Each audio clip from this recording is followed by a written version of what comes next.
This podcast is intended for mature audiences. Listener discretion is advised.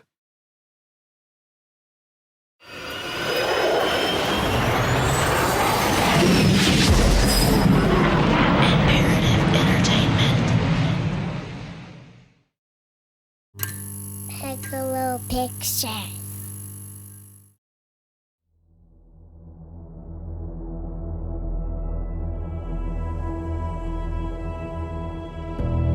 Over the past 6 episodes, we've profiled 3 different Skyjackers, exploring their backstories, their crimes, and the moments when they've crossed paths.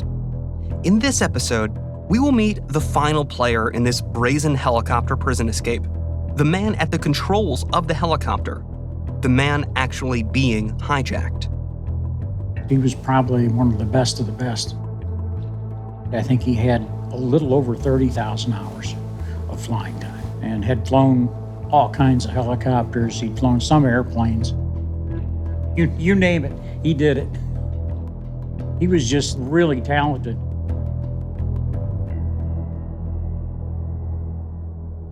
They had waited and plotted. And now, as prisoners Martin McNally and Garrett Shrapnel stood around a gold jacket in the yard of Marion Penitentiary with a hijacked helicopter hovering overhead, their impossible prison escape was looking more and more possible by the second. Over 1,000 feet above them, Barbara Oswald was holding a pistol to the back of the helicopter pilot's head, calmly directing him to land the chopper in the prison yard.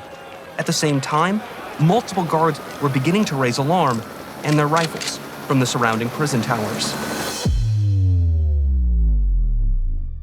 Let's freeze here, with the helicopter still in the sky. We've gotten to know Mac, Trap, and Barbara. But the pilot, someone who could actually fly, also plays a pivotal role in this story. While most people flying a helicopter with a loaded gun to their heads would do exactly as they're told, this pilot was not most people. He'd been in high-pressure situations before. He was a natural-born, all-American hero and an eternal optimist. His name was Alan Barkledge, and he knew a lot in this moment. He knew the guards were taking aim at his helicopter. He knew they wouldn't distinguish between him and the perpetrators of the escape. And he knew if he landed the chopper in the prison yard below him and took on his intended passengers, he wasn't going to make it out alive.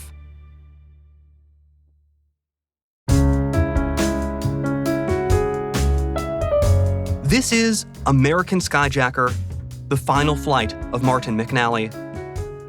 I'm your host, Danny Wissentowski. In our 7th episode, we meet Alan Barklage, the helicopter pilot held at gunpoint during Mac and Trap's daring prison escape from Marion Penitentiary.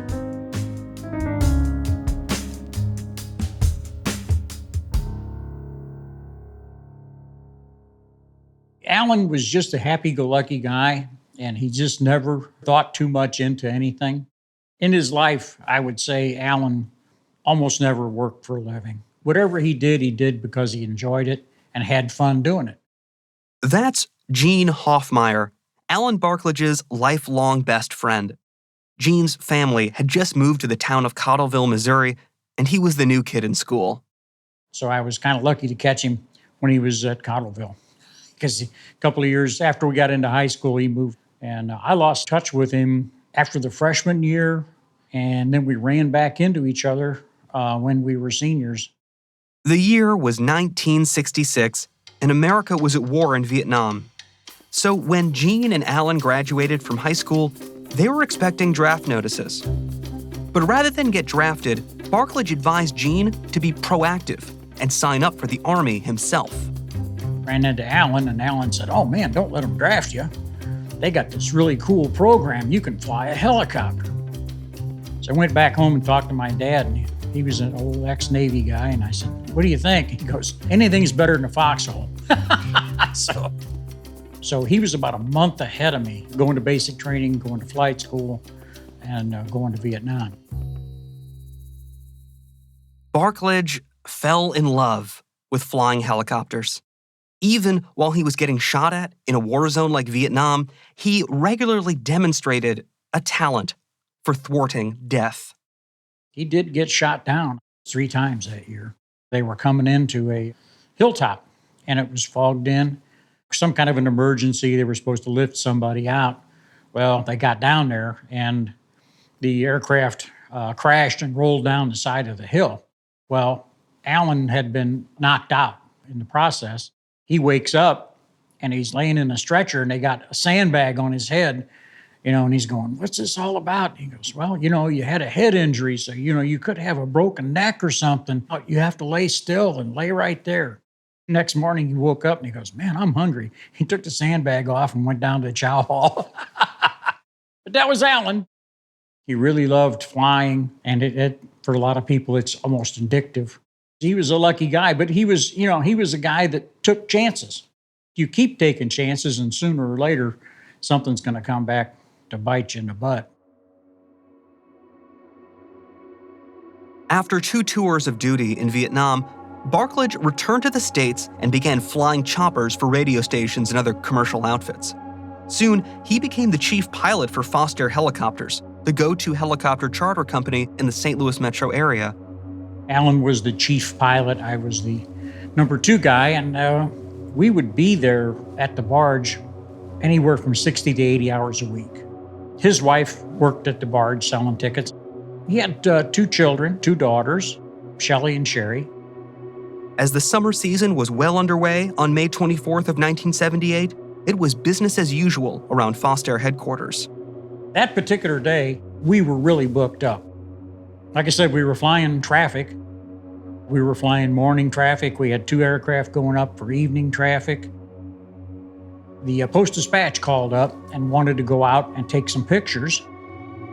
And my schedule was to finish up and then take this lady on a flight down to survey the land down by Cape Girardeau. She had passed herself off as a real estate person.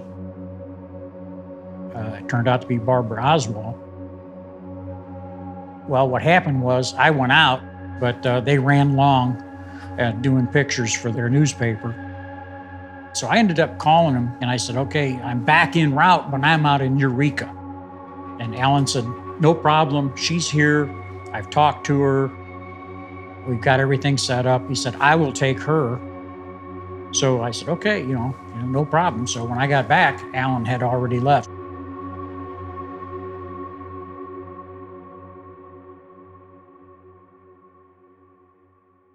This was nothing real out of the ordinary. We've had people call up and say, "Hey, my child is lost. They're not doing enough to find him. I want to rent a helicopter for an hour to fly over these woods." Okay, that's, aerial survey. That's kind of what we, that's in our purview. So it wouldn't have raised any suspicion whatsoever.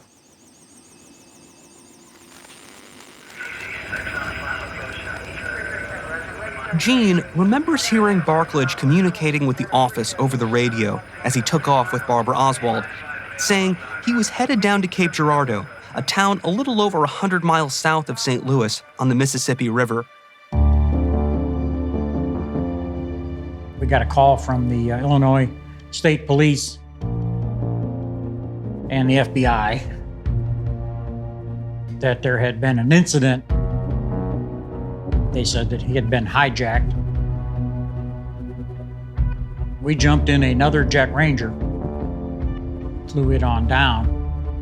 Of course, we got a hold of them that told them we were coming, so they wouldn't shoot us down, thinking we were, second wave.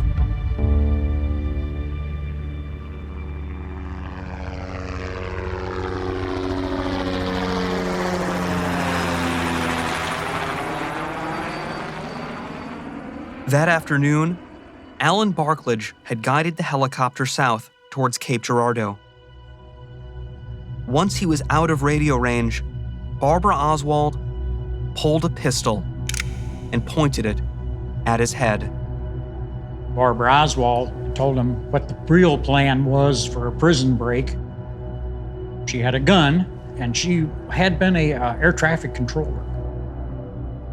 So she knew something about aircraft communications. and she turned off his transponder so that he couldn't talk to anybody, and then ordered him to fly over the prison, get a look at it, see where he was told him where he was gonna land. At that point, Allen was pretty high. He was about, I think he said 3,000 feet. They didn't want to arouse the suspicion of the guards in the prison. Now hovering above the prison, Barkledge was between a rock and a hard place. Below him, the armed guards were beginning to take notice, and Barbara Oswald was becoming more and more agitated. Either he was likely to be shot by his hijacker, or he was likely to be shot by the guards after landing the chopper in the prison yard. He thought of his wife. He thought of his 2 daughters. And Alan Barkledge made a decision.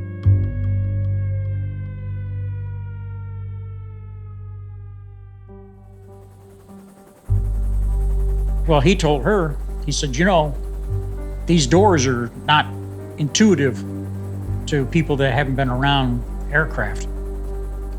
These prisoners come up to the aircraft, there's a good chance they won't be able to get in because they won't know how to unlatch the door.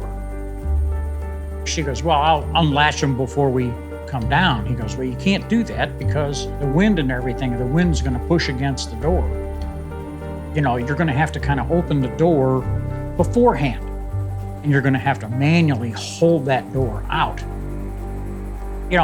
She didn't know if that was true or not, but she thought she better try it.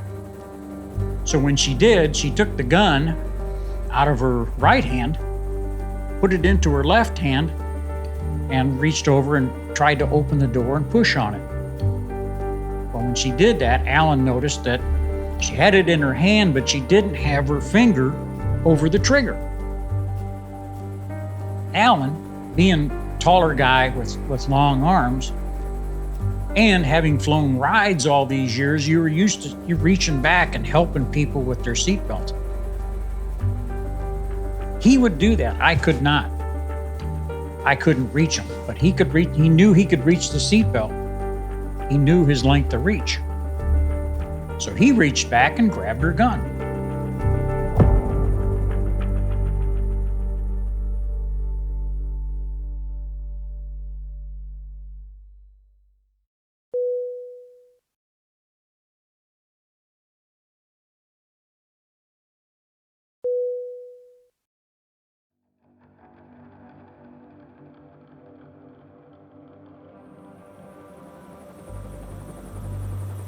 Hovering above Marion Penitentiary, Alan Barkledge knew he needed to do something. So, he took his hands off the controls.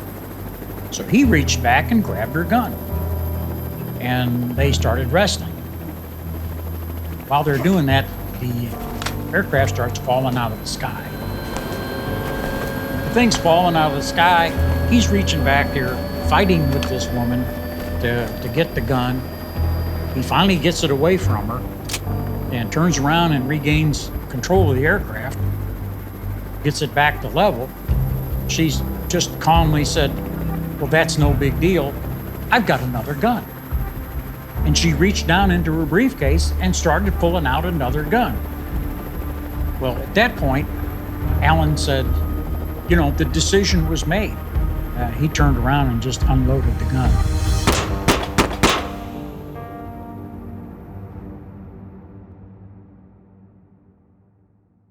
Without her ever aiming or anything else. Of course, she's only 30 inches away. And even at that, a couple of rounds missed her altogether.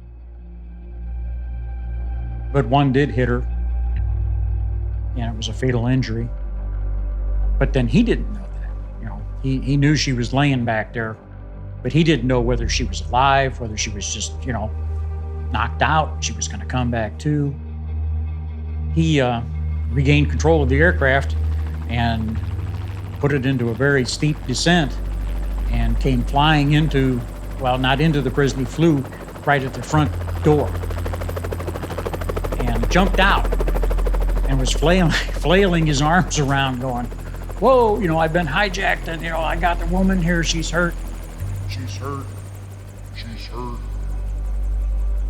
From the ground, Martin McNally couldn't see the helicopter descend, but he could hear it. And I hear the chopper, the rotor, in place. It's not moving.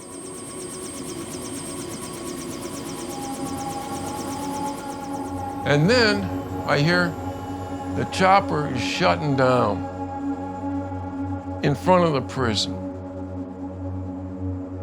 I leaned over the trap and I said, "We got a problem. The chopper shut down the rotors, it's off, the engine's off."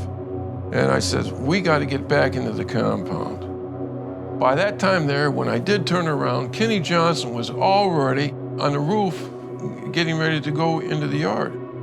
Well, I took off running to the building, and I said, "I can't get up here, Kenny. I need a hand." So Kenny came down, gave me a hand, and pulled me up to a ledge there. We were both able to get up on the roof, main prison, above the corridor. We're getting ready to go down into the main compound. As we're getting ready, I see an officer. I told Kenny, I says, "We're made, we're hit." So we sat down on the benches. About 15 or 20 officers came rushing out of the prison. And they put us in cuffs and took us immediately to segregation. They shut down the yard right away. Everybody, yard recall, return to your cells. Trabnell had sat down. He became catatonic.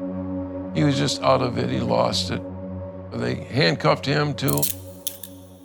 Later that evening, FBI came to him and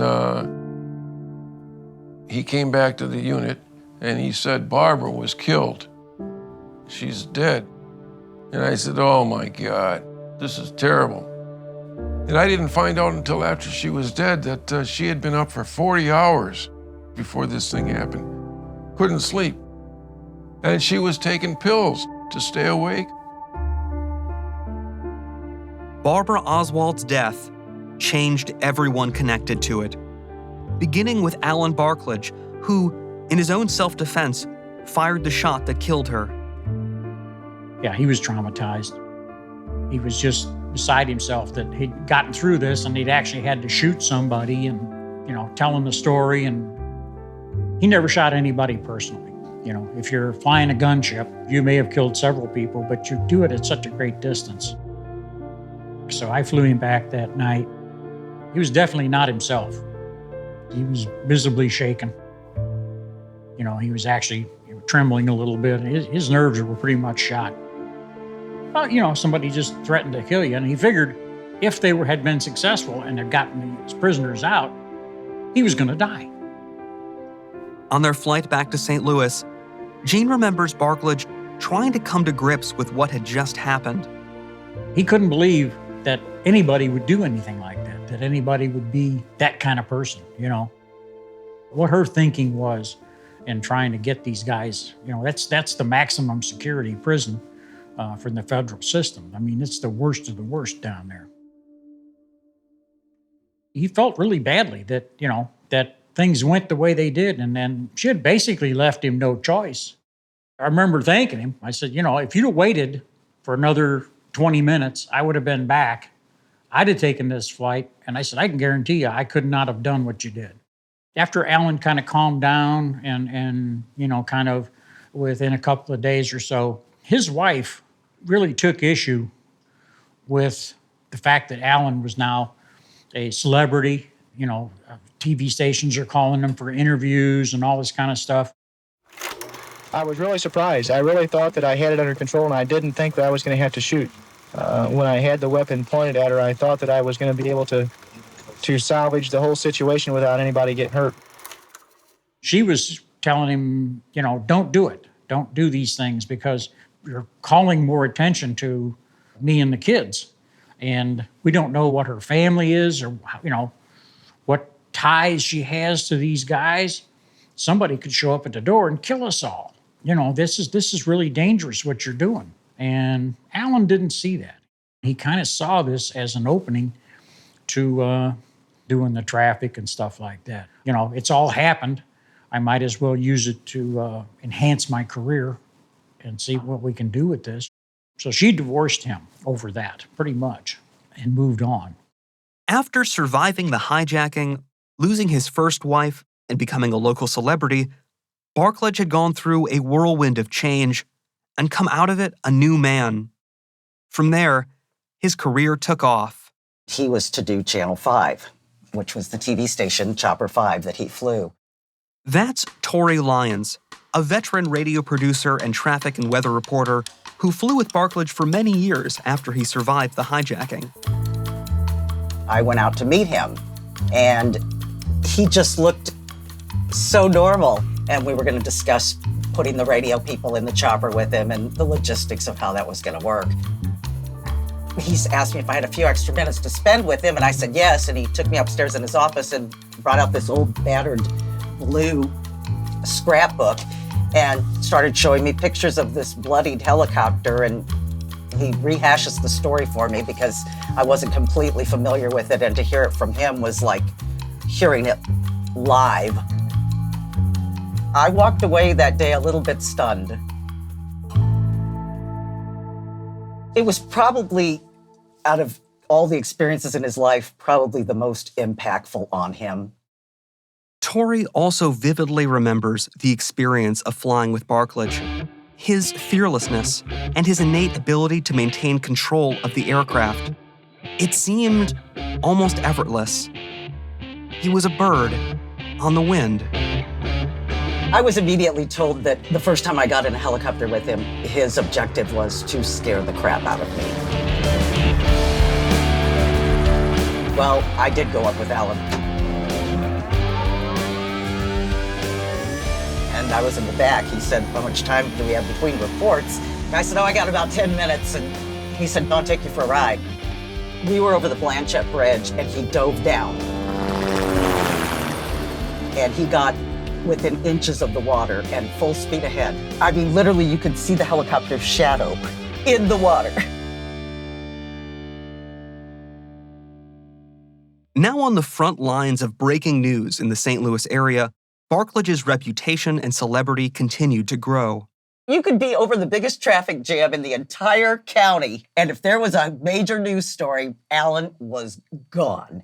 He would be so quick, or a chase. If the cops were chasing somebody, we were chasing the cops. And considering everyone on the radio could listen as this wild event unfolded live, Barkledge created a reputation for himself as a local hero. After he plunged into the Mississippi River, News Channel 5's chopper pilot Alan Barkledge hovered his helicopter above the Mississippi and helped rescue the victim. It became huge within my company. We never had reporter pilots before. And all of a sudden, we've got this legend in St. Louis that does both. He definitely was the first of his kind. He originated the traffic reporter pilot role.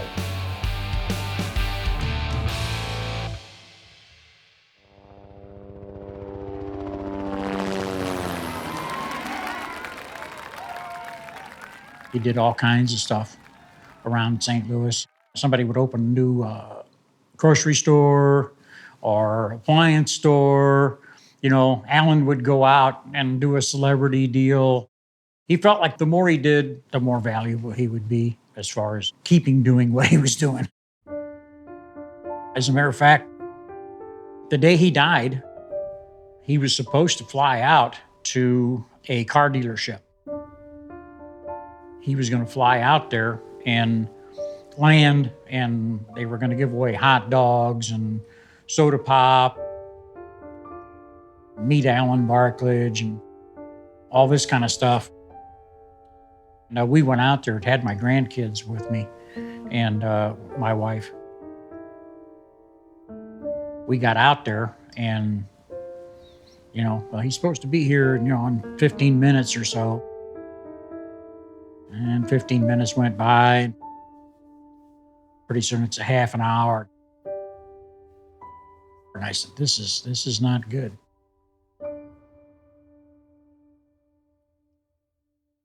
As a hobby, Barkledge had purchased one of the first build-it-yourself helicopters, a tiny, one-seat, highly maneuverable craft known as the Mini 500.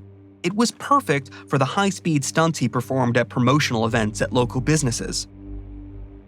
That is, until September 19th, 1998.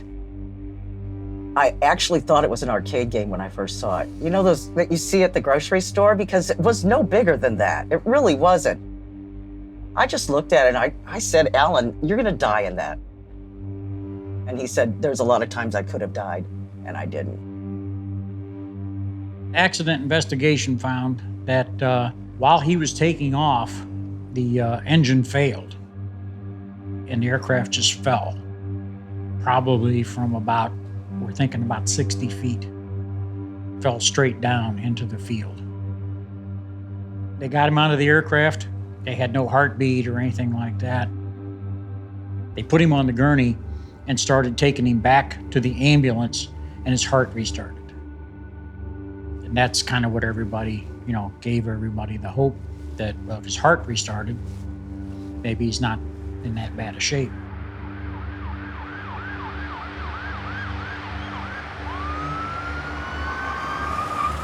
It was hard on all of us. It was tough. We stayed at the hospital all day that day and half the night. And I got to see him.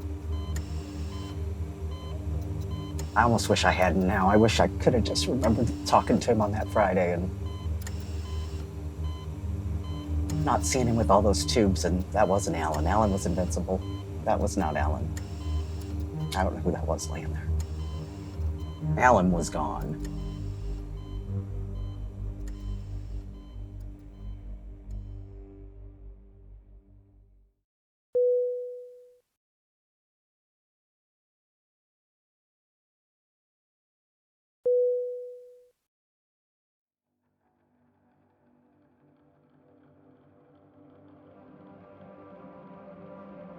Mrs. Oswald's plan was to force the helicopter to pick up the convicts and then land near this car, stocked with guns found last night near Perryville, Missouri.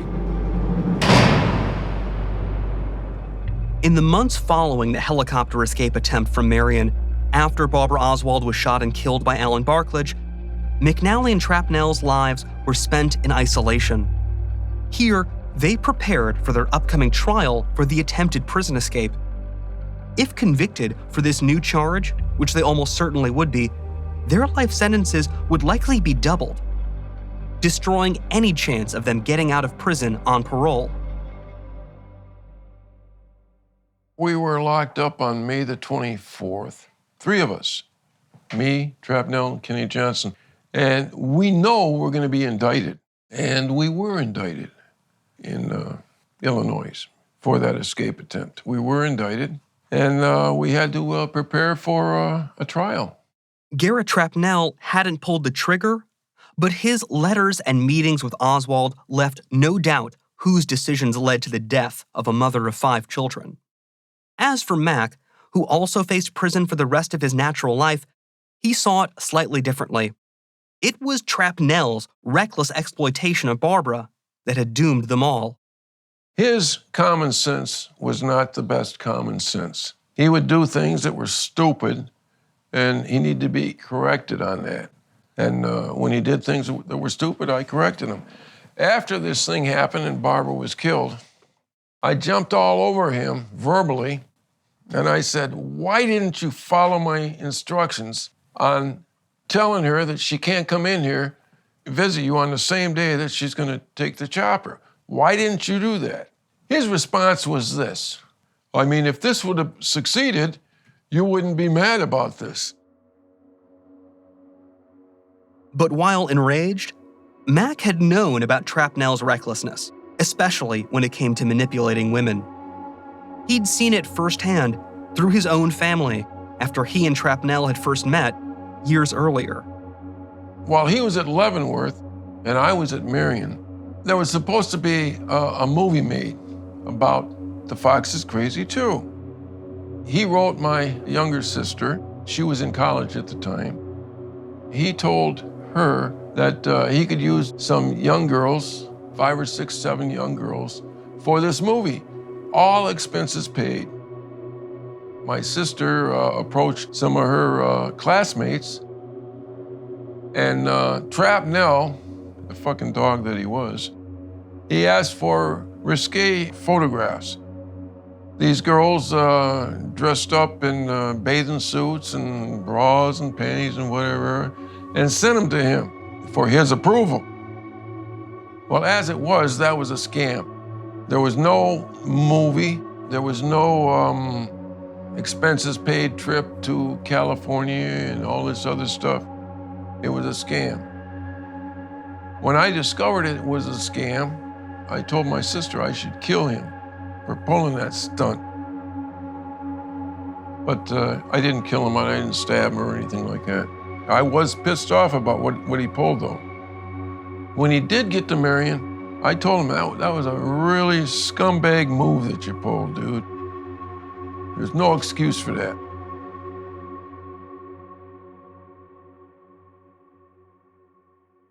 Yet despite this violation of his own sister and the disastrous escape attempt that would keep them in prison forever, Mac's loyalty to Trap stayed strong. Trapnell had needed to seduce women throughout his crime-riddled life, but in Mac, he had forged a partnership on will alone, the will to escape. And for Mac, there was a certain honor in that. I never lost respect for Trapnell. I always held him with high respect, high intelligence. But the fox wasn't done casting his spell. In the lead-up to this new trial, Trapnell was well aware that the rest of his life was on the line. And the question now became, who could he manipulate next?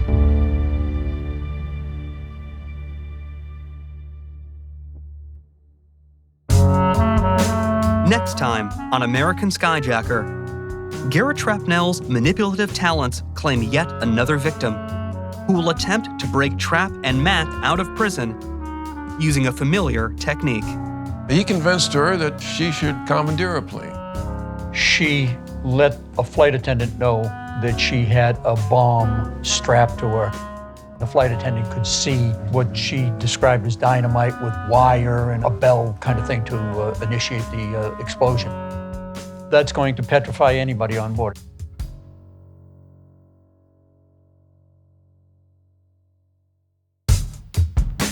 American Skyjacker is written, created, and produced by Eli Kouros and Joshua Schaefer of Pegalo Pictures. Executive produced by Jason Hoke and produced by Andrew Richards of Imperative Entertainment. Hosted and co-produced by myself, Danny Wysentowski. Co-produced and sound edited by Nick Sinakis. Assistant edited by Max Drankpol. Associate produced by Devin Manzi. And archive produced by Chris Morcom. Our artwork is by Jeff Quinn. Music composition is by Michael Kramer with assistance from Adam Dibb of Tin Man Music.